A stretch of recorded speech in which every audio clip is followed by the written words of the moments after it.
je vais passer la parole à Rémi Vergrit, qui travaille à EDF et qui va nous parler d'hydrogène. Tu peux prendre la petite zappette.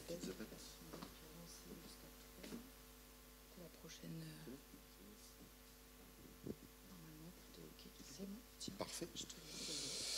Merci, même bonjour à toutes et à tous. Alors après tous ces sujets sur les ateliers, la partie urbaine, le vidéomapping, la partie financement et accompagnement, je vais vous parler un petit peu d'énergie. Et puis, alors je ne sais pas si parmi vous, certains sont très au fait de ce que l'hydrogène est en train d'amorcer comme virage.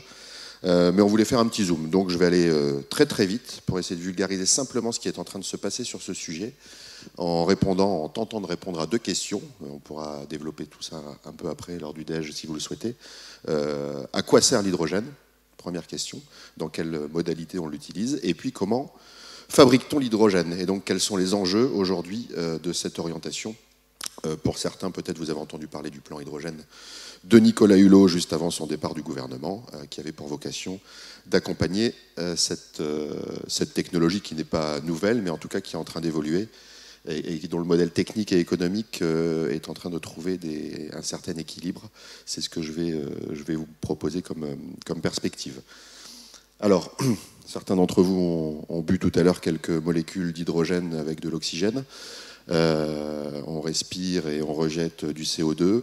Donc je vais vous présenter deux slides sur les molécules et la manière dont on fabrique tout ça. Mais juste avant, je voudrais quand même faire un petit zoom sur l'énergie et sur le système énergétique dans lequel on évolue, dans lequel on vit. Il y a trois types pour faire les grandes familles de l'énergie. Et aujourd'hui, on a un mix français qui est très centralisé. Il y a l'énergie nucléaire qui est à 70-75% le mix énergétique français aujourd'hui. Il y a les énergies fossiles et les énergies renouvelables. Donc voilà les trois grandes familles pour faire très simple schématiquement. Chaque médaille ayant son revers, on n'a pas de système parfait. Chacune a des avantages et des inconvénients. L'énergie nucléaire est très intéressante parce qu'elle est décarbonée, on la maîtrise. En revanche, il y a le problème du traitement du déchet et du risque. Pour les énergies fossiles, on a le problème d'émissivité de particules, donc 80% de CO2 et ensuite une vingtaine d'autres pourcents dont on parle peu, puisque la première action, c'est déjà de taper sur le CO2 et de le limiter, mais on a aussi énormément d'autres particules, monoxyde de carbone, etc., qui viennent altérer l'air que l'on respire. Et puis ensuite, les énergies renouvelables, l'éolien, le solaire, alors la thermodynamique, ensuite la marée moteur qui est aussi en développement, la géothermie, la méthanisation, bref, une multitude d'autres solutions qui sont spécifiques au territoire, puisque chacun des territoires et des ambitions politiques font la synthèse de ce qu'il est possible de faire dans un modèle technique et dans les ambitions politiques locales. Mais donc voilà, donc on a trois typologies, rien n'est parfait, on essaie de trouver le meilleur mix, et puis surtout, on a deux contraintes aujourd'hui imposées, c'est comment on réduit les émissions de CO2, et comment, sur la partie électrique, on réussit ce pari du stockage, puisque l'une des problématiques ou l'une des particularités de l'électricité, c'est qu'aujourd'hui, elle est non stockable. Alors, on peut la stocker, on a tous des batteries dans nos téléphones ou dans différents usages ou process, mais on a un problème de stockabilité à grande échelle, ou en tout cas avec des coûts et une échelle de valeur qui est aujourd'hui non maîtrisée dans le développement technologique. Donc, on va parler d'un gaz qui s'appelle l'hydrogène. Et donc, je vais simplement vous rappeler quels sont les usages aujourd'hui spécifiques. Il y en a trois. L'hydrogène, aujourd'hui, en majorité, ça sert à quoi? Ça sert à l'industrie. On a différents process qui utilisent l'hydrogène. Donc, l'industrie du raffinage, la chimie, la fabrication des engrais, la manière dont on veut désulfuriser, parfois dans des process chimiques, certaines matières nécessitent l'utilisation d'hydrogène. Donc, les très gros consommateurs industriels utilisent l'hydrogène dans leur process, avec deux façons de le produire, soit en interne, avec des structures de production directement sur les sites industriels, soit, vous avez tous entendu parler d'air liquide, on achemine par camion les molécules d'hydrogène qui vont être nécessaires pour rentrer dans le process industriel. Première utilisation aujourd'hui de l'hydrogène, j'y reviendrai dans la manière dont aujourd'hui il est produit avec la forte émissivité de CO2. Deuxième utilisation, les transports. Alors on parle de mobilité en ce moment, notamment fortement avec les augmentations et la volatilité des prix des énergies fossiles, diesel, essence, etc., et des taxes afférentes. On a le développement des énergies GNV, donc gaz, des véhicules, également le développement de la mobilité douce électrique, et l'hydrogène est également un combustible qui peut permettre aujourd'hui d'évoluer, de faire évoluer le système de combustible dans les transports. L'hydrogène n'est ni plus ni moins qu'une façon de reproduire de l'électricité. Donc l'hydrogène, quand on utilise les véhicules hydrogène, on parle de véhicules électriques qui vont intégrer ce combustible hydrogène et qui, grâce à une pile à combustible, vont retransformer l'hydrogène en électricité pour permettre aux véhicules d'utiliser ce carburant. L'hydrogène, aujourd'hui, dans les moyens de transport, on l'utilise par sa densité quand même assez importante, on l'utilise dans les véhicules lourds. Donc on parle aujourd'hui, avec les évolutions technologiques, d'hydrogène sur le réseau ferroviaire. Donc il y a beaucoup de trains, les Allemands sont en avance sur le sujet. Et donc beaucoup de l'Inde d'aujourd'hui ont commandé des trains hydrogène.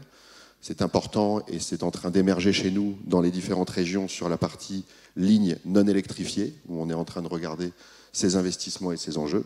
D'ailleurs, je me tourne vers notre premier intervenant tout à l'heure qui regarde ces sujets et qui également cofinance ou accompagne ce genre de développement dans les différentes régions. Nous l'avons sur le transport routier, mais plutôt camion, ou alors sur les bus. À Dunkerque, un projet d'une trentaine de bus hybrides est en réalisation pour 2019, et 8 bus 100% hydrogène seront commandés en 2020. En tout cas, c'est l'ambition affichée ici sur le territoire. D'autres zones, je connais beaucoup mieux le Nord que d'autres régions, mais en France, d'autres zones ont déjà intégré des stations hydrogène pour le développement de leurs bus et de leur flotte collective.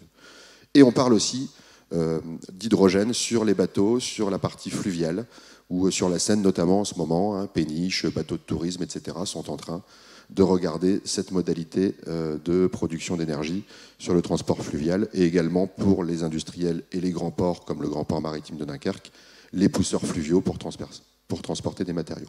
Donc deuxième utilisation après l'industrie, le transport. Troisième utilisation, vous avez peut-être déjà entendu parler de cette notion de power to gas, l'injection dans les réseaux de gaz existants d'hydrogène. Donc on a aujourd'hui du CH4 en majorité, injecté dans les réseaux de gaz. L'idée est d'injecter de plus en plus d'hydrogène dans les réseaux. Donc on a des tests de 1, 2, 3%. L'objectif étant d'aller jusqu'à 20% d'hydrogène injecté dans les réseaux de gaz existants. L'hydrogène molécule H2 par rapport au CH4, vous comprenez tout de suite cette logique de décarbonation qui permet d'accompagner l'évolution du mix énergétique. Je vais passer rapidement là-dessus, je viens de vous en parler à l'instant.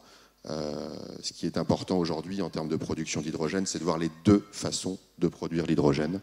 Et là, on va parler d'un mot un peu barbare qui s'appelle le vaporéformage. Je vous montre ces deux diapos, je vais revenir. Il y a deux façons de produire l'hydrogène aujourd'hui. La façon historique est dédiée, que les industries utilisent à 80% aujourd'hui dans leur process, c'est la fracturation de molécules CH4. Donc j'ai ma molécule de carbone, mes 4 molécules d'hydrogène, j'ai mon CH4. Et par système de vaporisation, vapeur, vaporéformation, par système de vapeur, donc on chauffe à 800 degrés, en intégrant des molécules d'H2O, nous allons créer, et vous allez retrouver les modèles, du monoxyde de carbone, des molécules d'eau. À ce monoxyde de carbone, avec ces molécules d'eau, alors pardon, j'ai passé une petite étape. Quand on va fracturer cette molécule de CH4, avec la molécule d'H2O par vaporisation, on va trouver 3 molécules d'H2. Et ensuite, on aura du CO2, et on va réintégrer de l'eau pour avoir CO2 plus H2. Donc, la première façon de fabriquer aujourd'hui l'hydrogène se fait par vaporéformation. Ce qu'il faut retenir, c'est qu'on fracture du CH4, donc on émet du CO2. On émet énormément de CO2. 1 kg de CH4, de production d'hydrogène égale 10 kg de production de CO2. Donc aujourd'hui, quand on fabrique de l'hydrogène, on a une émissivité de CO2 qui est énorme. La modalité aujourd'hui technologique qui est en train d'évoluer, et ensuite on le comprime et on le stocke.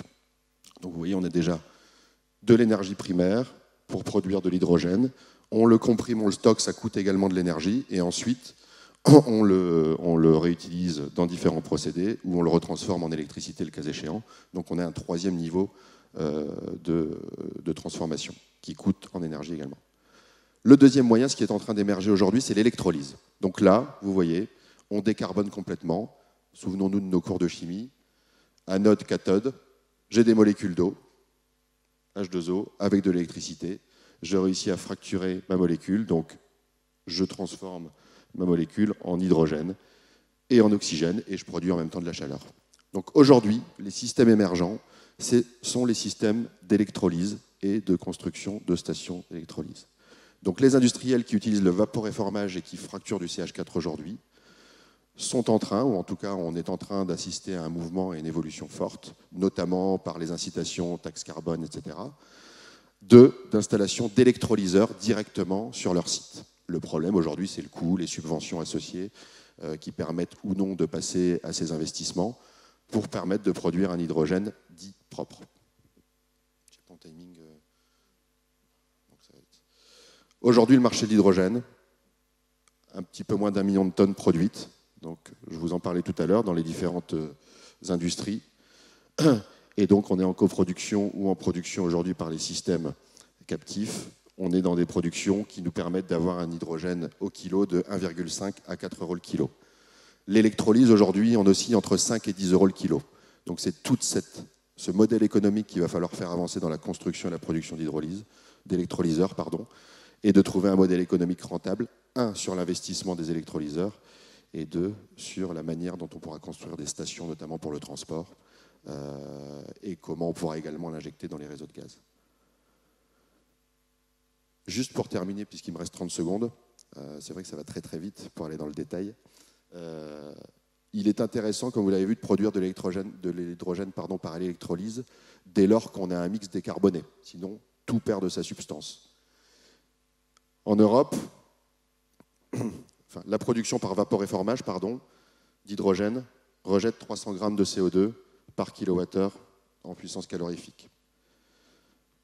Le mix européen, fortement charbon, gaz, énergie fossile, on atteint les 400 grammes de CO2 par kilowattheure.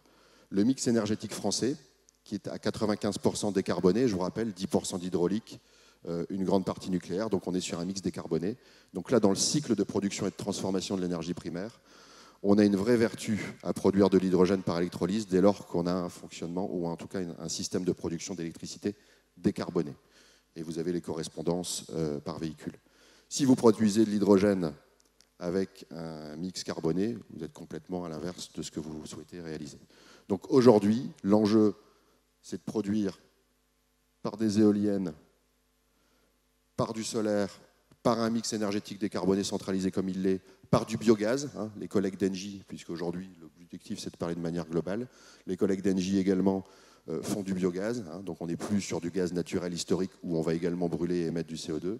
Par des systèmes biogaz de récupération, on peut également produire de l'hydrogène le plus décarboné possible.